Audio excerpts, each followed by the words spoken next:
By the 17 moons of Kethera, I never thought I'd be filing a report about a human sleeping with apex predators.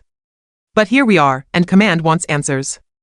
My name is Vex Morlack, xenobiologist for the Galactic Survey Corps, and what I witnessed on planet Valdris 3 defies every survival protocol in our databases. The human went by the name Marcus Reed. Typical human designation, nothing fancy. What wasn't typical was finding him curled up in a makeshift shelter with 2 Valdrian strikers, their cubs nestled against his chest like he was their long-lost parent. Let me paint you a picture of Valdrian strikers. These creatures stand 4 meters tall at the shoulder, possess razor-sharp claws that can slice through titanium, and their bite force measures at 12,000 pounds per square inch. Oh, and did I mention they're the apex predators of this entire continent? The local wildlife literally evacuates entire regions when a striker pack moves through, yet there was Marcus Reed, snoring peacefully while 2 600-pound death machines used him as a pillow. This is impossible, muttered my colleague, Zara Keth, as we observed from our concealed position. Her 4 eyes blinked in rapid succession, a clear sign of bewilderment among her species. The cubs should have torn him apart within minutes of contact. I had to agree. Our xenobiology textbooks clearly state that Valdrian strikers view all non-native species as either prey or threat.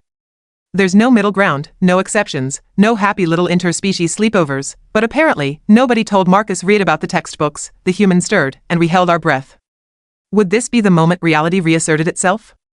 Would the cubs suddenly remember their predatory instincts and reduce the human to a light snack? Instead, Marcus gently scratched behind one cub's ear. The creature, easily weighing 200 pounds and possessing claws that could disembowel a battlecruiser, purred. Actually purred, like some oversized house pet. Okay, that's definitely not normal, I whispered into my recording device. The human appears to have established some form of pack bond with juvenile Valdrian strikers. This should be scientifically impossible. Marcus opened his eyes, those peculiar blue orbs that humans are so proud of, and looked directly at our hiding spot. We froze, thinking our camouflage had failed. But he simply smiled, that unnerving human expression that could mean anything from friendliness to impending violence, and went back to petting the cubs. How long has he been here? Zara asked, consulting her scanner readings. According to atmospheric isotope analysis, approximately 18 standard days. I paused, recalculating. That can't be right. Humans aren't supposed to survive 18 hours on Valdris 3, let alone 18 days. The planet's ecosystem was designed by nature to kill everything that didn't belong.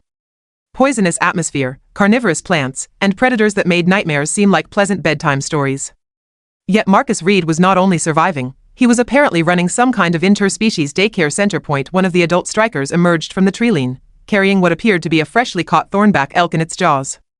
Instead of devouring the meal immediately, it dropped the carcass near Marcus and made a low rumbling sound. The human stood, brushing dirt from his torn clothing, and began preparing the meat using a makeshift knife. Not eating it raw like his feral companions, mind you, but actually cooking it over a small fire he'd somehow managed to start without any visible equipment. He's sharing food with apex predators, I recorded, my voice slightly higher than professional dignity should allow. The strikers are bringing him offerings like he's some kind of pack alpha. This is either the most fascinating xenobiological phenomenon in recorded history, Zara observed, or we're witnessing the galaxy's most elaborate form of species confusion. The cubs began play-fighting near Marcus, their mock battles involving enough force to level small trees. When one accidentally knocked the human over, both cubs immediately stopped and began what could only be described as apologetic nuzzling. Great cosmic void, I muttered. They're showing concern for his welfare. Marcus laughed, that bizarre human vocalization that somehow manages to convey joy, and wrestled playfully with creatures that could accidentally vaporize him. The sight was so fundamentally wrong that my brain kept trying to reject what my eyes were clearly seeing. We need to make contact, I decided. This situation requires immediate investigation. Are you insane? Zura's voice cracked across 3 octaves. Those are Valdrian strikers. They'll detect our approach from half a kilometer away and reduce us to component molecules. She had a point. But scientific curiosity has killed more xenobiologists than common sense has saved. I activated our communication array and broadcast on standard human frequencies. Marcus Reed, this is xenobiologist Vex Morlack of the Galactic Survey Corps. We need to speak with you immediately. Your current situation appears to violate several fundamental laws of predator-prey dynamics. The human looked up from his meal preparation, waved cheerfully, and responded with typical human casualness. Oh, hey there. Been wondering when you folks would show up. Fair warning though, Rex and Luna here don't much like strangers. They're pretty protective. Rex and Luna. He'd named the apex predators, Of course he had. Protective? I repeated into the communicator, my voice probably betraying more panic than a seasoned xenobiologist should display. Mr. Reed, those creatures are classified as Class A extinction threats. They don't get protective, they get hungry. Marcus Reed chuckled while casually scratching Rex behind what I assumed were ears. The massive predator leaned into the touch like some sort of oversized domestic animal. Yeah, well, your classification system might need some updates.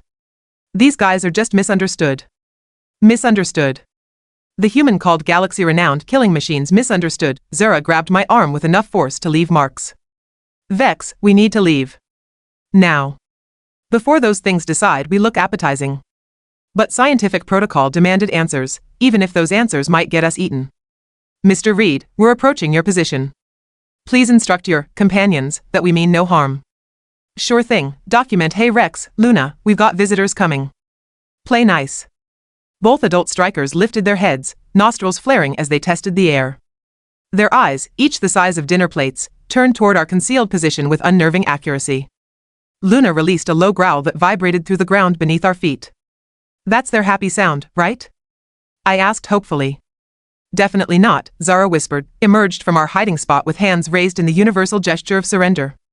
Both strikers rose to their full, terrifying height, muscles rippling under their metallic blue hide.